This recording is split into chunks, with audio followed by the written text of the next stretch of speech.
Welcome back to Switzer on Sky News Money. Elon Musk recently tweeted that artificial intelligence, or AI, would be smarter than human intelligence by 2030.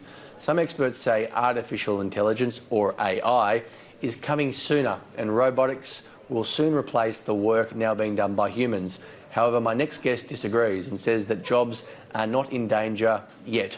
Matthew Michalewicz joins me in the studio to discuss the rise of artificial intelligence. Matthew, welcome. Thank you, Marty. Thanks for having me.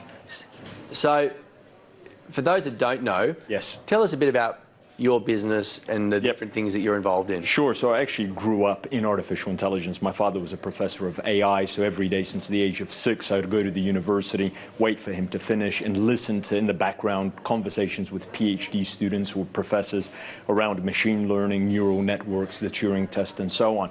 So I never thought much of it, but I, after graduating from the university, began working with my father, and we created our first artificial intelligence business about 20 years ago. Yeah. And today we're running our latest iteration of that at Complexica. So I've kind of seen AI rise from obscurity to a mainstream topic that is actually eliciting a lot of fear in a lot of sectors. Yeah, disruption Yes. as well, or potential disruption. So for those that don't know, just quick summary, what is artificial intelligence? What does AI mean? It's trying to replicate what we do naturally. So artificial intelligence, the keyword artificial, we're trying to replicate that in a computer system, the decisioning processes, the cognitive processes, how we reason, trying and learn, replicating them in a computer program so that program can do a task or make a decision in an artificial environment, not in a biological brain. And so the most common example that, you know, someone who doesn't know anything about it, but they'd be able to understand is this whole idea of the driverless car. Yeah, that's many people actually don't realize, Marty, that artificial intelligence is all around us today. Yep. And it gets the hype from movies, from dramatic statements about all jobs becoming obsolete and so on. But every single day, AI is in our phones, it's in our homes, it's in Siri, banks. that's AI, isn't it? Yeah, absolutely. You look at surveillance security or food safety, you look at machines and robotics and production facilities, the Siri on the iPhone. All of these are forms of artificial intelligence that we're actually living with today. Credit card transactions, fraud, stock trading algorithms, all based on a variety.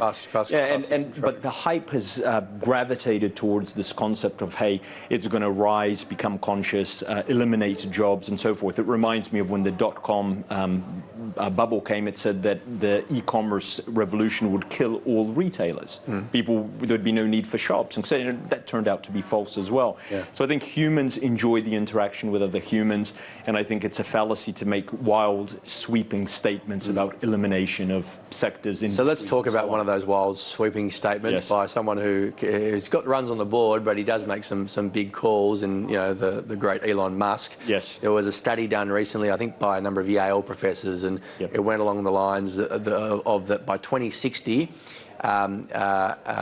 humans, anything a human could do, a computer would be able to do, or a computer would be able to replace any task that a human could do. And that was supposedly will take place by 2060. Musk then reverted with a tweet saying more like 2030 or 2040, but I hope I'm wrong, was what he said. Yeah. Your thoughts on that comment? First of all, no one knows what's going to happen in the future, so it's very difficult to make a definitive statement. It'll happen this year, it won't, etc.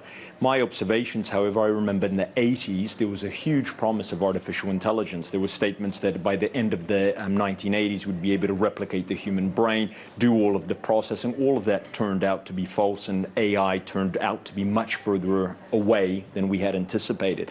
What we have to realize is artificial intelligence tries to replicate what we're doing in the brain. And biologists today disagree on how the brain works. So it's very difficult to go and model in a computer system processes that aren't understood biologically today. And I think when I was in school, and Marty, you were at school, we learned that atoms were the building blocks of matter. You had protons, electrons, neutrons, and so forth. And then since we left school, we found that there was a whole new level of complexity below that. Subatomic particles, string theory emerged, and so on. We're discovering that with the brain today. All of these neurons, synapses, and so forth that we're trying to model in AI, we're finding whole new layers of complexity below that that might increase by orders of magnitude the complexity and difficulty in replicating the human brain. Hence, I've seen the predictions before, I've lived through them, and my feeling is in looking at AI today, it's a little bit further away than people might realize. Just my observations. So you think that some of these calls about jobs being in danger are hyped up? Yeah, well, first of all, the people love hype. You know, sensationalism sells. If I make a statement, AI is going to replace jobs, people will read that, versus another article, AI makes jobs more productive. Very few people will read that. So I really believe that the amount of stories about complete elimination of jobs is a little bit overdone, and where AI will see its first results is actually making jobs more productive. Today, people have less time. They're more knowledgeable, and businesses are under pressure to be adding more value to their customers, and AI is ideally suited to make jobs more productive. Do all of the. And if it makes jobs more productive, it means it'll make businesses happier, the teams happier, which create better culture. So if anything, could better customer experience. There's nothing better than engaging with a business, engaging with someone that knows you, knows the business, adds value, provides a meaningful interaction and conversation. You feel good after that. Absolutely, rather than you're going to call and talk to a robot. I mean, there will be some elements of that in the future, but I can't see all industries going in those directions. Matthew, thanks for your time. My pleasure, Marty.